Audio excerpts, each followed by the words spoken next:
Comment பாக்ஸ்ல ஒரு sister வந்து ஷார்ப் எட்ஜ் எப்படி கொண்டு வரணும்னு சொல்லி கேட்டிருந்தாங்க. அவங்களுக்காக தான் இந்த வீடியோ. அதுக்கு கிரீமை வந்து கொஞ்சம் ஸ்டிஃபா பீட் பண்ணி எடுத்துக்கோங்க. இது வந்து பைப்பிங் பேக்ல ஃபில் பண்ணி கேக்கை வந்து சுத்தி ஃபுல்லா கவர் பண்ணலாம்.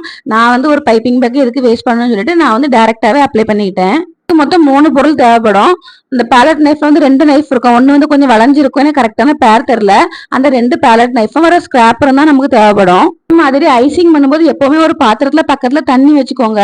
ஒவ்வொரு டைம் ஸ்கிராப் பண்ணும்போது அந்த தண்ணியில அந்த ஸ்கிராப்பரை வந்து கழுவிட்டு வந்து நம்ம ஸ்கிராப் பண்ணா வந்து கொஞ்சம் பாக்குறதுக்கு நீட்டா வரும். எப்படி எனக்கு கரெக்டா எக்ஸ்பிளைன் பண்ணணும்னு சொல்லி தெரியல.